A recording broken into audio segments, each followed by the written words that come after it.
আজকে যে জুলাই সনদ আপনি করেছেন, আমি এটাও মনে করে দিতে চাই এবং আমি বলতে চাই, ভাই তখন বলছিলেন এই জুলাই সনদ, এটির কোনো, আপনি করেছেন, এটি কেবল একটি কাগজ মাত্র, এটির কোনো ফার্দার গুরুত্ব সময় বলে দিবে। আমাকে যদি জিজ্ঞেস করেন, এটির আসলে কোনো গুরুত্ব থাকবে না। এটাও মনে করে দেখেন, এটা কেন করেছেন? এটা কি ওই যে 1975 সালে ইন্ডিমেটি করে যখন আপনি বঙ্গবন্ধুর যেই বাড়িঘর বা তাকে হত্যা করার যে ছিল, তাদেরকে একটা দায় থেকে মুক্তি, সেটার জন্য করেছেন? তাহলে এই জুলাই সনদ আপনি আসলে করেছেন কাদের জন্য? প্রোটেকশন দেওয়ার জন্য? অদ্ভুত ব্যাপার। যদি আপনি সনদের কথা বলেন, এই যে যোদ্ধা, কাদের জন্য করলেন?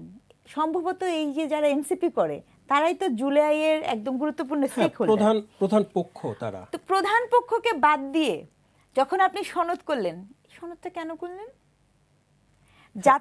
এটা একটা বড় প্রশ্ন। সনদটা তাহলে কেন করলেন? মানে আপনার যাদের সর্বপ্রধান স্টেক হোল্ডার, আমি বলছি না যে অন্য দলের নাই, কিন্তু অন্য দল তো আসবে পরে, এইটার সবচেয়ে বড় ভাগীদার অংশীজন কিন্তু আমাদের এই শিক্ষার্থী যারা ছিলেন তাদের। তো সেই তারাই আপনার এই সনদটা সাইন করেনি, তাহলে এই সনদের যৌক্তিকতা কোথায় থাকলো? এটা একটা প্রশ্ন।